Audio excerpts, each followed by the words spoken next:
Welcome back to The Place We Find Ourselves. I'm Adam Young, and today I'm joined by my friend Sam Jolman, who is a therapist in Colorado Springs.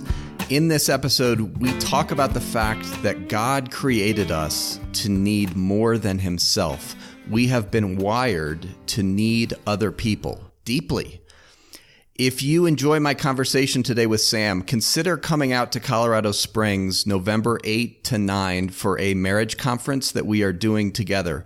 The conference is called The Story of Your Marriage, and we are going to talk about how your story and your spouse's story are playing out in the particular dynamics of your marriage. We'll explore attachment, affect regulation, and what's really happening when you fight.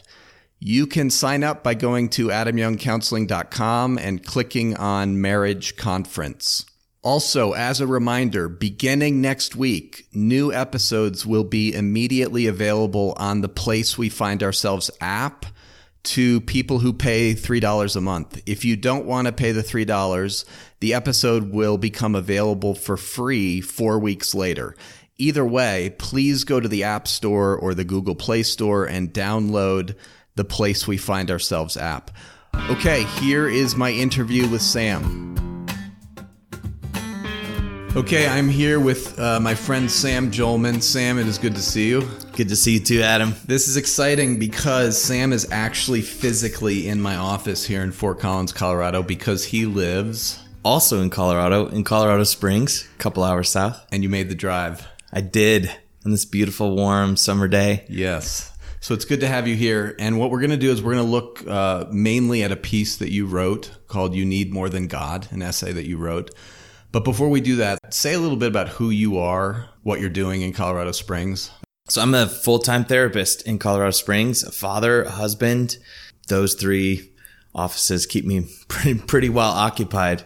But yes, I get the great privilege of sitting with people and engaging their stories full-time. You're a counselor who has engaged his own story starting from a pretty young age. Can you share a little bit about when did you first learn that you had a story? What did beginning to engage it look like for you? I learned I had a story by going to counseling. I was 19 and had gone away to college for a year and came back because I ran out of money.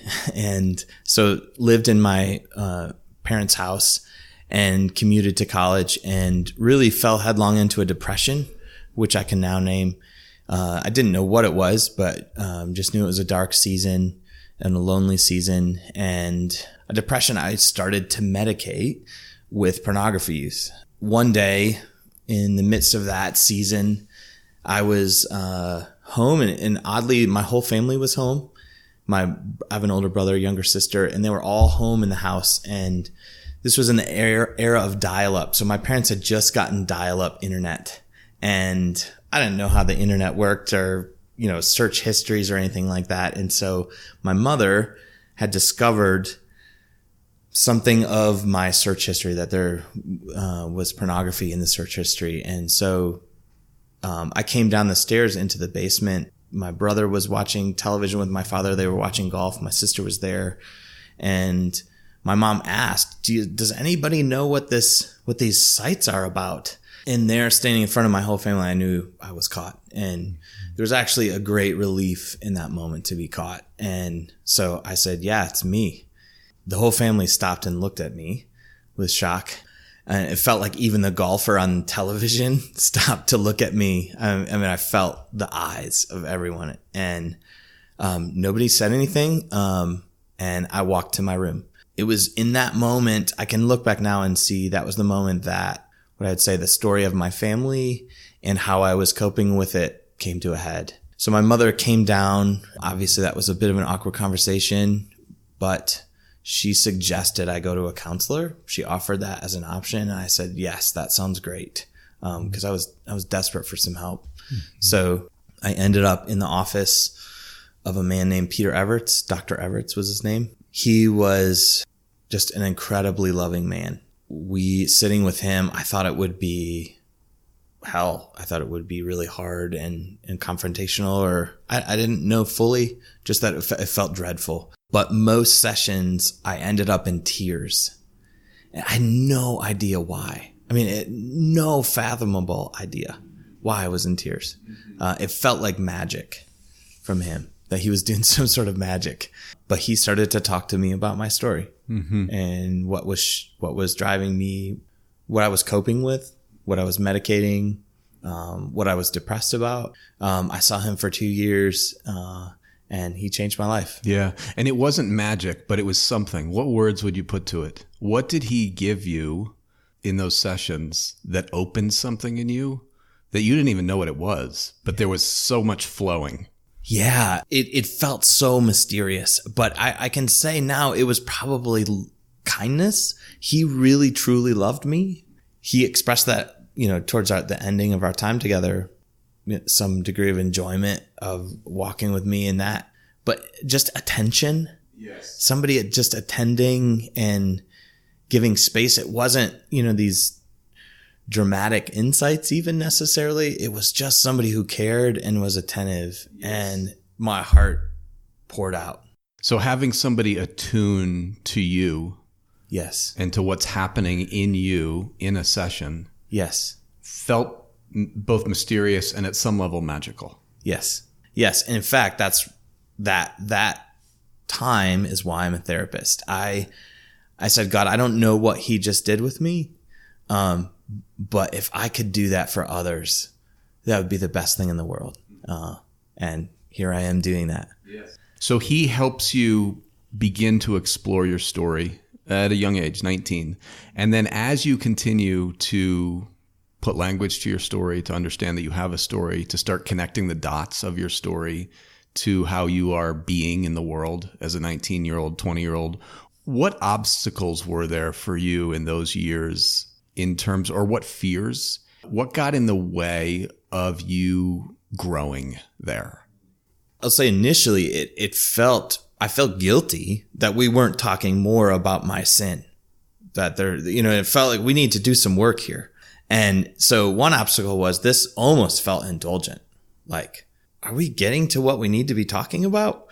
So let me just interrupt you for a minute. What I'm hearing you say is that it was hard for you to stay in the process because you felt selfish or self-indulgent or guilty that he was spending time on your heart and not your sin and failures. Yes. Like, it felt so good to weep with somebody. Yeah.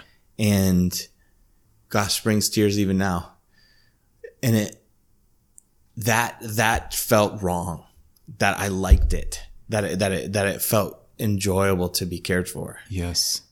I think over time I softened to that, or I started to see the transformation of that is probably the better way to say it. I saw that it actually did change how I was coping and like impacted greatly what I was using to medicate pornography. We could just share a simple Bible verse, which is that the kindness of God led you to repentance. Yeah. And the kindness of this man began to bear the fruit of a different kind of behavior in your life. Yes. And again, it's crazy how so many years later, that still feels so scandalous, even though I believe it wholeheartedly. So let's transition to this essay that you wrote, You Need More Than God, which is provocatively titled, but I just think has a lot of gold in it. So I just invite you to read it now, and then we'll kind of reflect on it together. Okay, that sounds great. Picture it with me. A man walks along a mountain path amidst towering aspens and pines. The tree cover here dances shadows around his feet. His pace is easy because he's really not trying to get anywhere. He closes his eyes and takes in a deep tug of mountain air. This is what he's here for. This smell, and these sights and sounds, and the company. Next to him is a kind of lumbering figure, 3 times the man's size, ominous maybe to us, but clearly not to his traveling companion. The two smile and laugh like old friends as they amble along. They're engrossed in conversation, stopping here or there to discuss the things they see. A herd of elk feeding high on a far meadow, this or that wildflower, the smell of pine pollen in the air. They're clearly close friends, intimates, we could say. This is Adam and God in the Garden of Eden. as told in the storied origins of life in Genesis, of course, infused with my Colorado imagination. God turns to Adam. You're lonely. Adam stops. There is silence between them for a minute. Adam looks at God, looks away. God continues, I get it. It's okay. Well, it's not okay. Is that what this is? Adam says, tapping his chest. Yes, God sighs. And it's not good. These words had never been spoken here. They would have been scandalous had they not come from the Almighty. How could something not be good here? Here is Eden. Here is untouched paradise. Here is where everything was good. That's what creation knew. Adam could still recall the grin on God's face the day they first met and the, oh, this is very good, that followed his smile. But now, Adam's eyes swell with tears. He knows God is right, but he can't bear the ache it brings. And for the first time, grief is known in Eden. Okay, wait a minute, you say. Tears in Eden? I don't think they were tears of pain, so to speak, but tears of longing. And there's a difference. Like suddenly the desire was so strong and so yearning it just spilled over. However Adam handled this moment, we know the perfect world was not perfect yet, and it's God's move. It's not good for you to be alone. Here, let me do something about that. Okay, stop right there again. Adam had God in paradise, like none of us have ever had God. With no sin and nothing to stand in the way of intimacy and vulnerability. No fear, no shame, no heartbreak, no angry eyes, no silent treatment. He never once felt distant from God. And of course not. They shared everything. These walks and talks in the wild world never ended. And though I'm sure they shared long times of silence as good friends can, there was never a goodbye between them. Talk about a quiet time on steroids. He had God completely, and still Adam was lonely and alone by God's admission, which means God wasn't enough. It's a common struggle I think most of us feel at some point in relationship with God, that God just isn't enough. Somehow we have this sense that God should be enough for us, that if we loved him enough or prayed enough or spent enough time with him, somehow he'll be enough for our heart's needs. This is God we're talking about after all. But I can't tell you how often I hear clients tell me they want God to hug them or hold them or talk to them. I have the same heartache. I've wept out of these same sentiments. Some of my greatest pain, what has popped out of my heart has been, I just want you to hold me. God has never held me or hugged me or touched me. Though I've heard him talk to me, it's never been audible.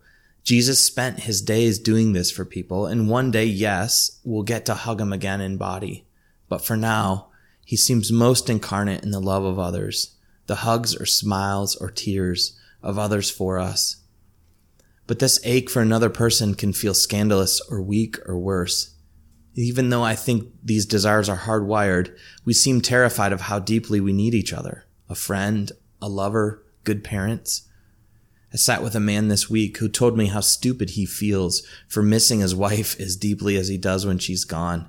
It just sounds weird or even wrong. Like, shouldn't God be enough? If I miss her this much, maybe I've made an idol out of her. I wanted to laugh. No, it's just how God made your heart. I probably laugh because I'm like the king of needing people, and it's always relieving to find someone else who admits they need people too. Like Jesus, for example. Remember Jesus in Gethsemane? Taking along Peter and the two sons of Zebedee, he plunged into an agonizing sorrow. Then he said, "This sorrow is crushing my life out. Stay here and keep vigil with me." Matthew 26:37 and 38. Even when seeking comfort and communion with God, the Father, Jesus still wanted his friends really bad. No matter how much God we get, he's just not enough. We need people. We need human community. And this is how he wired us. It is the humility of God to allow us to need something or someone other than him. I read that somewhere, and I believe it captures it best. God could have created us to need only him, but instead he created us to need so much else. We need food and air and water. We need sleep and shelter and meaningful work. And maybe most of all, we need each other. We need love and touch and laughter. We need to belong and be held. We need deep conversations and smiles from others when we walk in a room. Just to be clear, we need God too. We need God more than we need anything else, but we don't need only God. We need a whole lot of other things. Of course, it all comes from God. It all points to God, but it's not all God. And that's by design. Why in the world would God do this? I don't know, but maybe it makes for a better story. Maybe it's all one giant metaphor. I can definitely say this.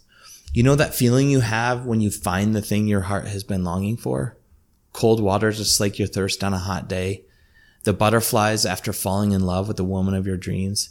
How a great meal tastes after a hard day. A hug when you need it most. I think that feeling is gratitude. A deep bodily thank you. And when you have that, you're going to be looking for someone to thank. Maybe that's where God waits for you most, with a smile that says you're welcome. Thank you for writing, for reading. So, okay to go back through it and talk about it? Yeah, that's great. Let me read back one of the paragraphs kind of from the middle where you said that it's a common struggle that many of us feel at some point in relationship with God, that God just isn't enough. Somehow we have this sense that God should be enough for us, that if we loved him enough or prayed enough or spent enough time with him, somehow he'll be enough for our heart's needs. And when I read that, what I immediately thought about was how there have been so many times in my life when I have received the message that I shouldn't look for fulfillment in my wife, especially in my wife. I should look for it in God and God alone. I mean, I can't tell you how many times I've heard this. And the argument goes like this. Your wife is always going to let you down, but God never will. And if you focus too much on what you want from your wife, you're just making an idol out of her. And so the argument is you shouldn't look to your wife for fulfillment. You should look only to God. And you seem to be saying something different. So what would you say about the idea that I shouldn't look to my wife for fulfillment? I should look only to God. How do you respond to that? I'll be blunt. It's spiritualized self-protection. There's a partial truth. Yes, you can make an idol out of your wife, but can you hear the hook? She'll let you down, therefore don't go to her. That's self-protection. I'm called to go to my wife. I'm called to enjoy her. And to need her. And to need her. Yes, to need her. I think it dismisses the glory of God in my wife if I don't go to her with my needs. And it dismisses how God made us to need others. Yes. Yes. Hence your word self-protection. Yes. And the hard part is it's spiritualized. Right. Self-protection, which is sticky stuff to work through. And it stuck me. Like it compelled me for years. And it never felt right inside, but I would always feel guilty when my need for Caroline, when I was feeling it, and especially when it wasn't going well with her, what I would tend to do inside is kind of chastise myself for making an idol out of her in some way and just saying I need to go away from her, go to God, get my needs met by God, and then I can go back and be the husband I need to be. Yes. And your essay is poking at me there in a really hopeful way. Because it's inviting me to a different way of being. I have a friend who's a poet. His name's John Blaze. And he said one time, I thought this was fascinating and so on point. He said, codependency in a marriage is a bad thing, but so is too little codependency. Now, obviously, he's getting at a deeper truth there with the word codependency. Yeah. But that convicted me. Yeah. I have the same struggles. I wrote the essay, but it doesn't mean I'm free of the same battles with spiritualizing. I think that's where the evil one can come and invite us to a kind of spiritualized self-hatred, even that because it didn't go well, I probably screwed it up. Like, it's probably wrong that I wanted that. I feel those same struggles in my marriage, in friendships. Like, I'm probably coming on too strong, or I'm probably needing too much. I probably should pray about this first. And oftentimes I have a sense that's my way of coping. It's a self-hatred. Yeah, and it's particularly a hatred of my need for others. Yeah. And so easy for us to spiritualize that as, oh no, that's actually a good thing. You need to let that drive you to Jesus and Jesus alone. Yeah. But what it really is I'm deeply uncomfortable with how much God has made me to need other people, friends, partners, etc. And that's what you're messing with in this essay. Yeah, you say that so well. There is a kind of submitting to God's design of us that's required. And it's uncomfortable to accept just how much we want people, need people. Right. But like you said in your essay, it's right there in the scriptures. I mean, it couldn't be more blatant in the text. It's stunning to think that God was unsatisfied with the intimacy that Adam shared with him, God. Yeah. Yeah. I don't know a better word than scandalous. I mean, it would be insulting to say of God's creation that something wasn't good. Sacrilegious. So as you continue, in the essay, you say this. You say, I can't tell you how often I hear clients tell me they want God to hug them or hold them or talk to them. And then you confess, I have this same heartache. I've wept out of these same sentiments. In some of my greatest pain, I love this, what has popped out of my heart has been, I just want you to hold me. So I want to talk more about physical touch, because we are, like it or not, we are embodied creatures. Like, we walk around with these bodies, and bodies are created to touch and be touched. And boy, are we uncomfortable with that fact.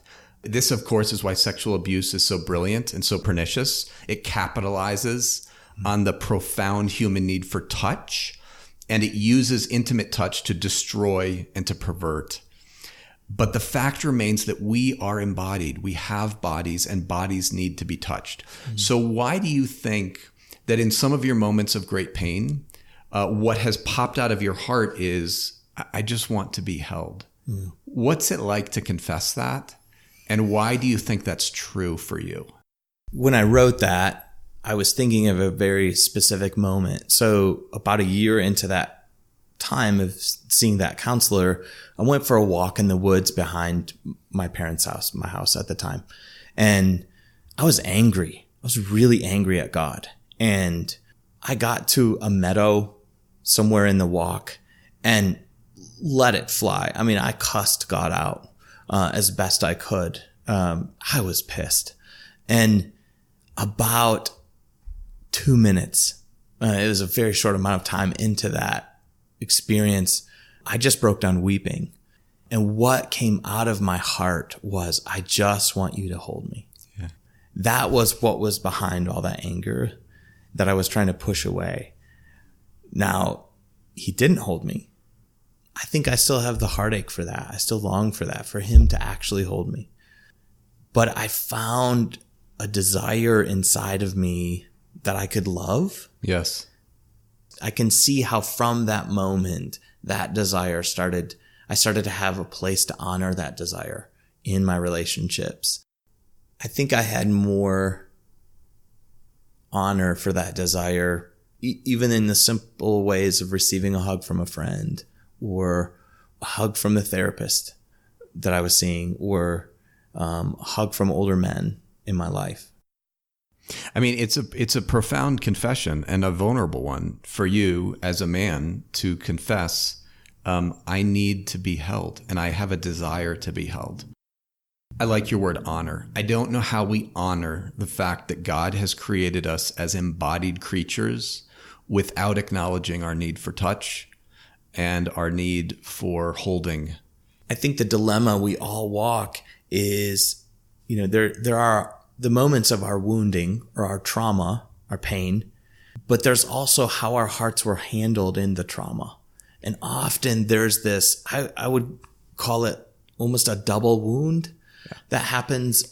You have trauma, but then you have how your heart was cared for or not cared for in your trauma. And often that's where we receive this kind of double wound. Yes. Rarely are our hearts cared for well with touch or with comfort, yes. With honor for the pain of what's happened. Often, as Dan Allender has said, a parent's response, particularly to sexual abuse, can often be more impactful than the abuse itself. How your heart was handled when it was discovered or when you told or when you tried to invite somebody into your pain can often have a worse effect or a better effect, a mitigating effect. Yes. What damages the heart more is not the trauma per se. It is the lack of care, comfort, engagement that most of us get, or i.e. we didn't get that care, comfort, and engagement in the wake of the trauma. Yeah. And so Bessel van der Kolk says often that the folks in 9/11 that lived in New York City, the folks that were able to run home and have someone there who engaged them, who listened to them, who held them, who heard them, those folks recovered. Mm. The human heart is designed to heal. It's designed to recover. Grief is the body's natural response to wounding, and it cleanses and it brings healing. What does such damage to us is when that natural process of receiving care from another person is blocked, or worse, when we are shamed or dismissed when we cry out for help. And so you go on to say that God seems most incarnate in the love of others, the hugs or smiles or tears of others for us. But this ache for another person can feel scandalous or weak or worse. Even though I think these desires are hardwired, I agree with you, we seem terrified of how deeply we need each other, a friend, a lover, good parents. So we can feel weak when we realize how much we need another person or how much we long for them. Why do you think this can make us feel weak? Why does it make you feel weak? Well, let me start more in general first and make just a few observations. I think you've named so well often in your podcast how the enemy hates God's glory in our design. I think we need to start with that the enemy does not want us honoring our need. And so there's always, his greatest weapon is shame. He wants to shame God's design in us, so we shut down. So we shut down our needs. So I think we need to start with, he's always sowing dissent within, that we turn on ourselves, we turn on our need. I think we live in a culture, clinically, we don't have this idea of adult attachment. We have this idea in our culture that we outgrow attachment, that children have attachment and then you become an adult and you're done. And we call that differentiation, and it's not. Thankfully, work like Sue Johnson's stuff on marital attachment, and you've obviously done a podcast on attachment in marriage. It is helping us to see this doesn't happen. Attachment is lifelong. It's our design. When you've been wounded in your needs, the enemy's greatest desire is that you'll turn on your need. And so I think we all start to hate the thing we think got us in trouble. So you're talking about how God designed us with needs, and that there's something of the glory of God in our needing other people, in our interdependence. Yes. And if I'm hearing you right, you're saying that evil therefore assaults that with shame. Yes. Yes. And so I think you asked personally what has been my battle. I personally have just felt very weak when I've needed people. Yeah. And then start to hate that. Yeah. And so weak is the word I use to hate my need. Right. But in that sense, evil has won because you've actually cursed what's beautiful about you. So many of us have done that. We have turned on our need for other people and cursed it in some way. Weak, shameful, we have different words. And you do that long enough and you can deaden the need. Over years, you can deaden your heart so that you actually don't feel your need for others. But a 5-year-old feels it. Yeah. And in many ways, what I hear you inviting us to through this essay is for our hearts to come alive again to how they were created to need one another. Yes. Yes. And to baptize that as glorious. Yes. And even worshipful to God, even honoring to God, that your ability to enjoy and need and receive from the people around you praises God. Yeah. Yeah. I think God is honored, worshiped, delighted when he sees one of his children in need going to another of his children in need, and that need being met with care, honor, integrity, comfort. I mean, that in many ways is the proclamation and the evidence that the kingdom of darkness has been defeated. Yes. And that something new is happening on the earth. Yes. But in order for that to happen, we have to honor and bless. That's the word. We have to bless our need. Yes. I don't think there's any greater way to bless your need than to love your need and to act out of your need by asking for care or grieving where there wasn't care. Right. And so to ask for care is to become vulnerable. The word vulnerable, it comes from the Latin word vulnero, which means to wound. So vulnerability is the ability to be wounded. And if you go to your wife or to a friend and ask for care, you are becoming vulnerable. In other words, you are creating the possibility that you will be wounded, that they will dismiss you or shame you or not be there for you. Yeah, I think of Brene Brown's words. Our greatest measure of courage is the ability to be vulnerable. Vulnerability is our greatest measurement of courage. And it starts to all make sense, doesn't it? That when you start to open this door, you realize the most bold people are able to ask for what they need. And can ask for care or risk asking for what they need. Yes. It's not just ability. It does require courage outside of Eden. So you go on to say that it's the humility of God to allow us to need something or someone other than him. God could have created us to need only him, but instead he created us to need so much else. The nature of God is Trinity. I mean, I feel like I keep beating this drumbeat, but I don't know how we need to reorient around God as Trinity. God is a we and not an I. If we are created in the image of a triune God, then in our core, in our DNA, we are hardwired to need others. We are hardwired to be in relationship with friends, with partners, with loved ones. We need people because we're created in the image of a relationship. Richard Rohr is the one who first kind of opened this up for me in a book called The Divine Dance. And he points out what physicists have known for a long time, namely that the very structure of reality, the structure of the universe is relational. The basic building block of the universe is the atom. And what is the atom? It's composed of 3 particles: protons, neutrons, electrons. Now, here's the key point that Rohr brings out.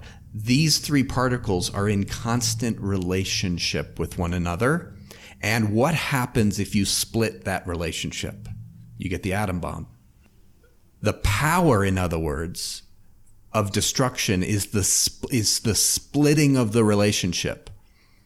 The power is not in the particles themselves. It's in the relationship between the particles. And here's how Rohr puts it. We're not of independent substance. We exist only in relationship.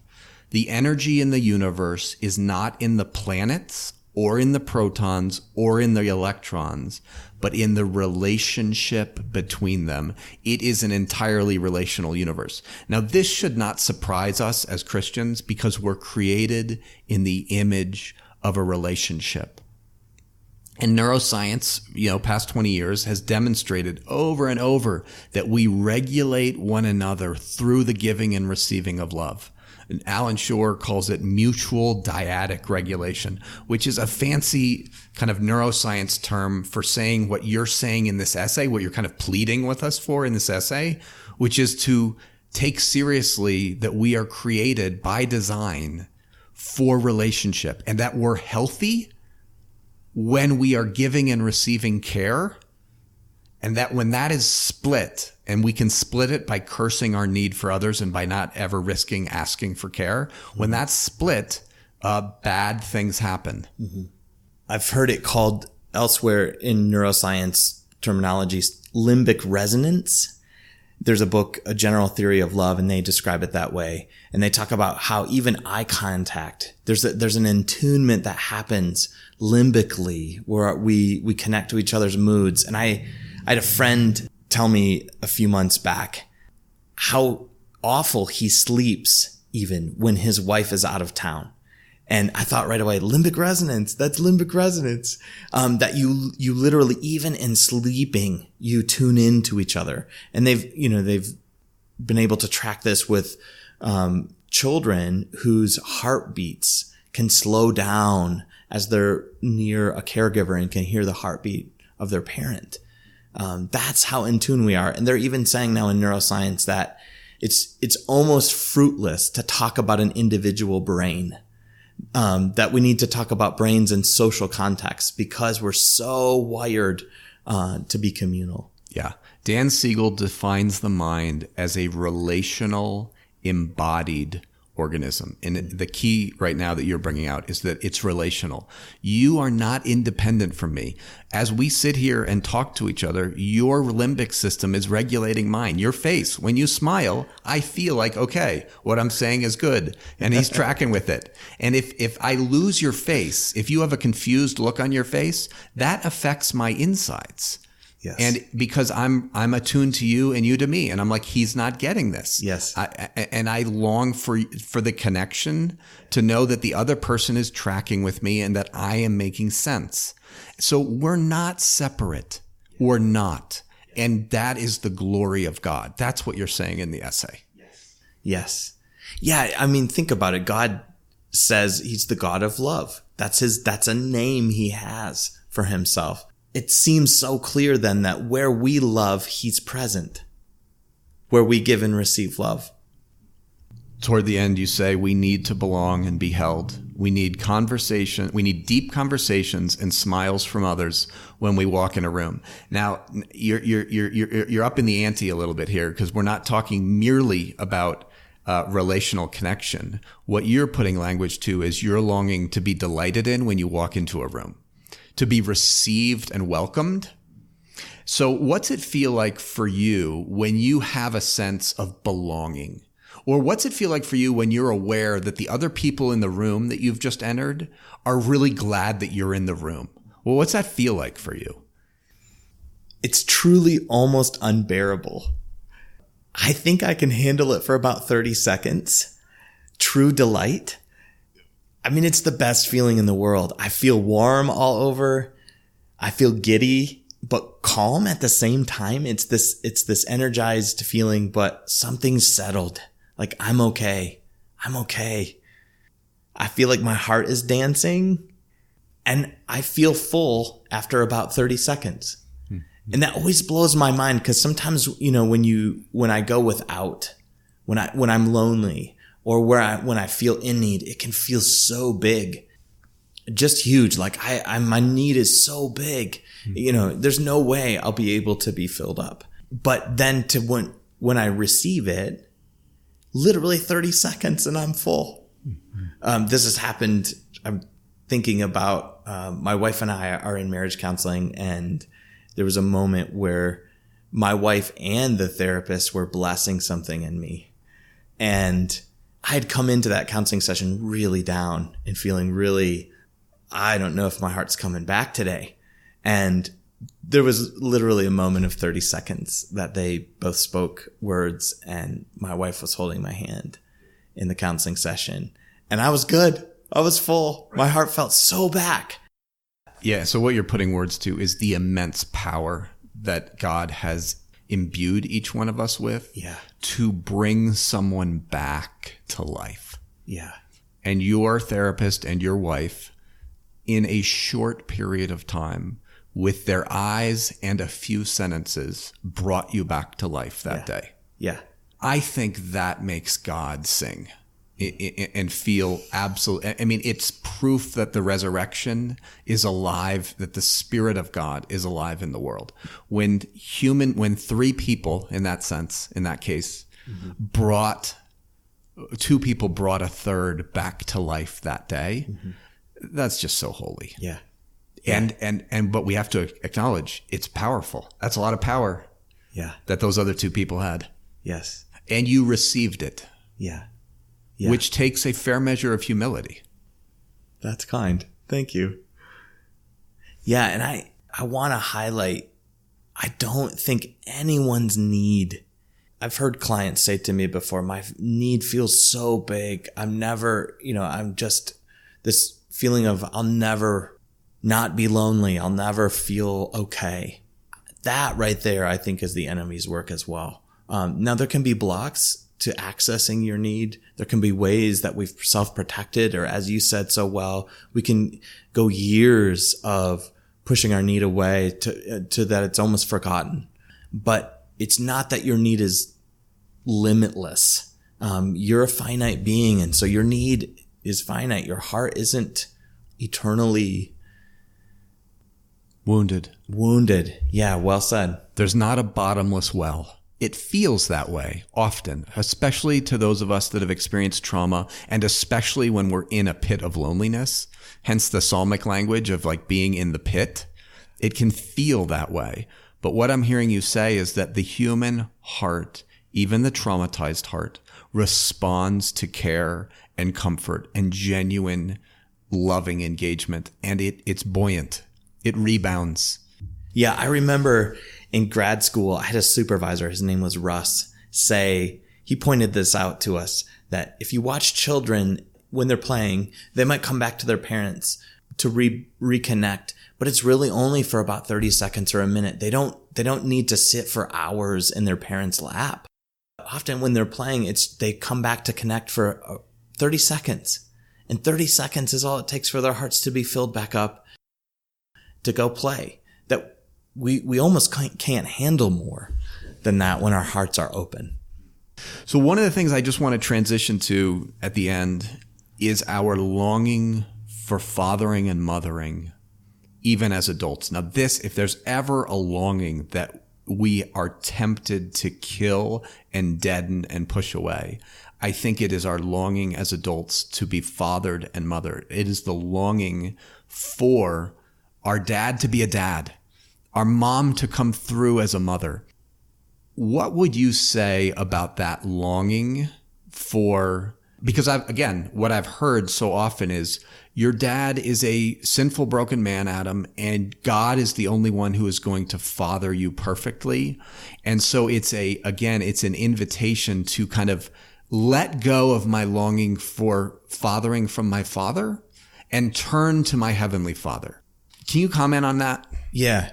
I've heard similar things in counseling where clients will say, even in the midst of naming their desire for their parents, or when they start to get near their pain, they'll often say, I know I should probably just be going to God for this, but I want my mom or my dad.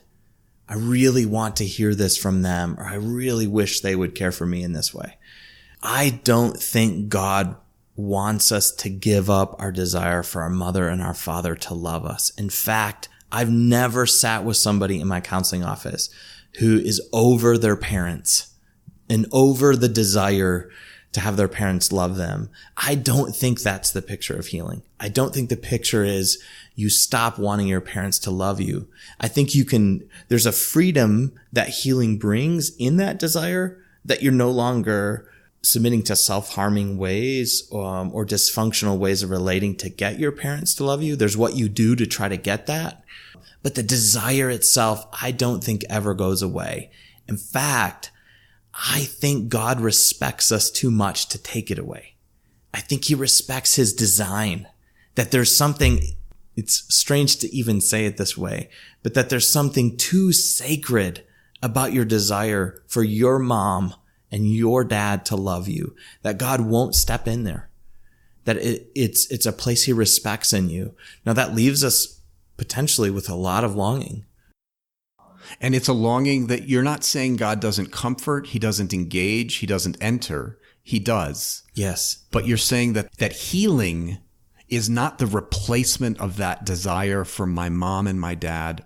So healing isn't the desire for mom and dad goes away and is replaced by God's parenting in some way. That's not the picture of healing.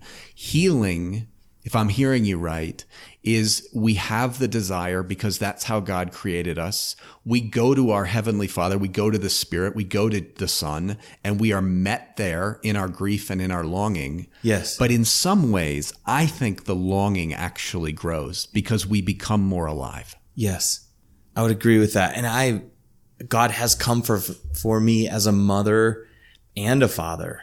And those have been some of the most meaningful experiences of my life with God. And on a daily basis, I still go to God for those things, for him to father me or mother me in certain ways. But it has never taken away my desire for my mother and father to bless me or to love me. Maybe God takes away the acute sting. I think God heals the places we're wounded, and that we don't bear the same acute pain and sting of wounding. And in that sense, he heals, but it's never to annul the desire or take it away. Yeah, that's a subtle but important nuance, a really important nuance. Because again, what we're coming back to is you are blessing our longings that are created by God. And you're confessing those are placed in us by God. I mean, if there's ever a longing that is more core to the heart, it is the longing of a son or a daughter for a mother and father.